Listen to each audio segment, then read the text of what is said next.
Effective immediately, we are repealing the ridiculous endangerment finding and terminating all additional green emission standards imposed unnecessarily on vehicle models and engines between 2012 and 2027 and beyond. I used to feel like the system was working against us. Now I know the system is working against us. Not a day goes by that I don't see or hear the powers that be actively destroying the very people that the system depends on. Jobs are unstable. Healthcare is getting tighter. Food support is shrinking. Vaccinations are demonized because God forbid everybody that vax that thing up is autistic, right? Technology continues to bring us closer together and we get more divisive. Bigotry is booming and environmental protections are being rolled back.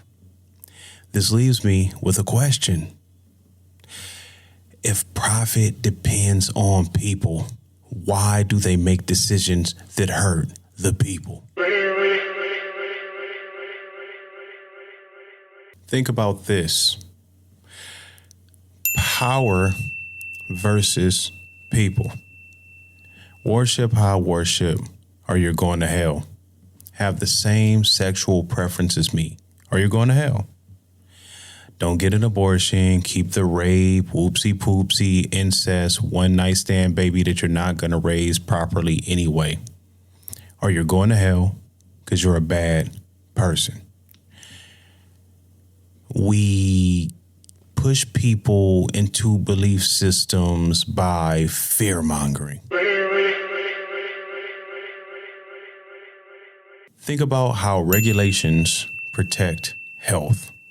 Sometimes the masses aren't capable of making the best choices for themselves, so they get coaxed in the right direction via regulation.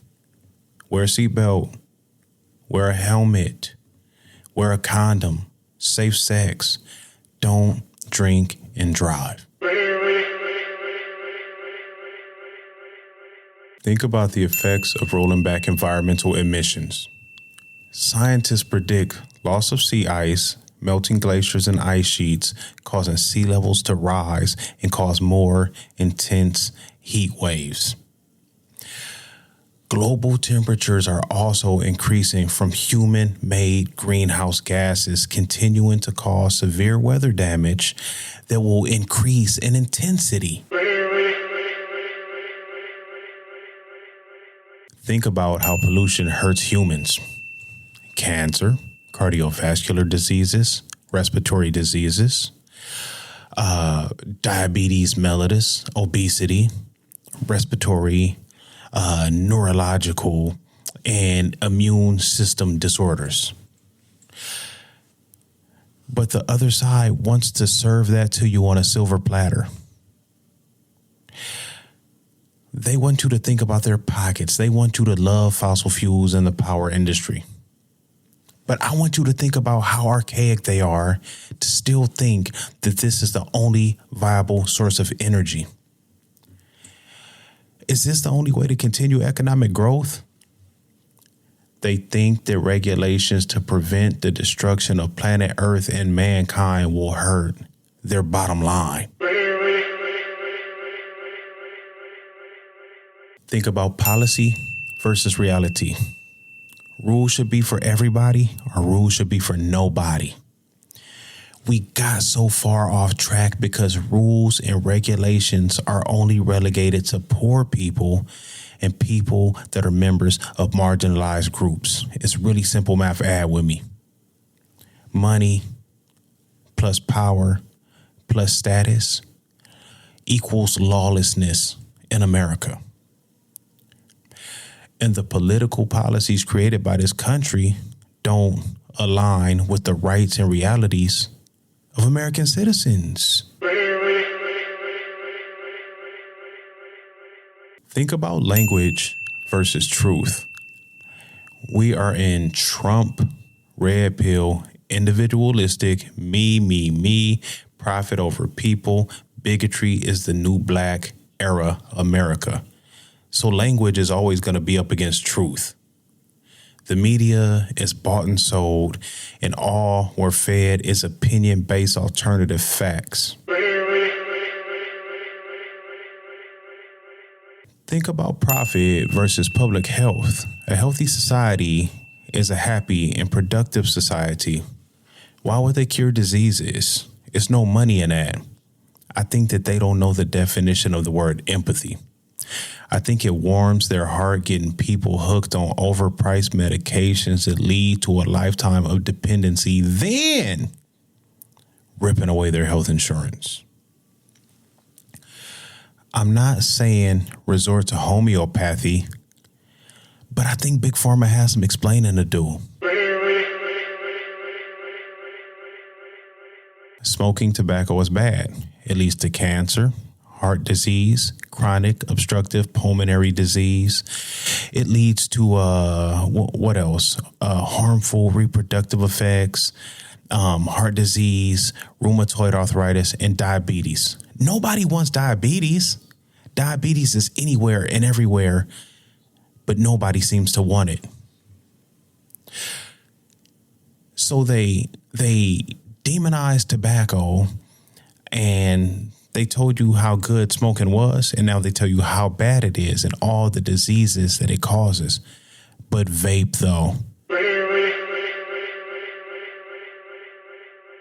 Let's throw the book at a person that buys a dime bag in a backwood to cope with their overpaid, underqualified supervisor at that dead-end job that makes him contemplate suicide daily.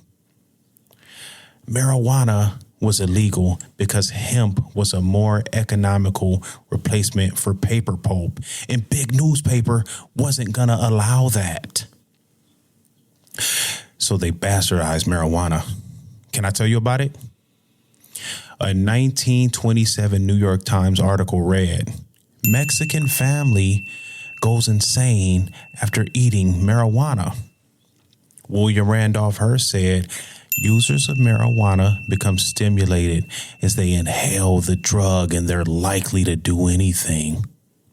Most crimes in this section, especially in this county district, are laid by users of that drug. William Randolph Hearst had a homie, a buddy, a crony, Harry J. Anslinger. He has some things to say. 1. Marijuana is capable of turning men into a wild beast, in that it fostered dreams of erotic characters. 2. He also said, marijuana is the most violence-causing drug in the history of mankind. Harry J. Anslinger said one more thing. That's number 3. Let me give it to you. And I quote, reefer makes darkies think that they're as good as white men. You heard me? Once they were done spreading anti-Mexican and anti-black reefer madness propaganda, we got the Marijuana Tax Act of 1937. 79 years and countless lives ruined later, the U.S. government wets their beaks by selling marijuana with a whopping 15% sales tax. You know what's cool? Beer, wine, liquor, spirits, libations, booze. Drink when you're sad. Drink when you're happy. When nothing is happening, drink to make something happen. Drink to make digestive problems and strokes and DUIs and liver disease and heart disease and high blood pressure and all these beautiful diseases are caused by America's favorite pastime. Drink in a bar, drink in a car, drink with a star, drink at a baseball game, a football game, a hockey game. Get drunk, get belligerent, take somebody's life. Hey, liquor is illegal and plentiful. America's favorite pastime is getting drunk. That commercial told you to do it. Think about short-term gains versus long-term survival. They don't understand the tortoise and the hare. They don't understand a slow nickel beats a fast dollar. They prefer instant gratification and short-term profits instead of building meaningful relationships with a loyal customer base. They want your money quick, fast, and in a hurry, pronto, even if they have to kill you to get it. These conglomerates will take $1 today from a dead customer tomorrow. That's pretty short-term thinking, right? Pretty short-sighted, no? If profit depends on people, why do they continue to make decisions that hurt the public? Why roll back environmental protections that keep air breathable? Why dismantle climate regulations? Why undermine the EPA?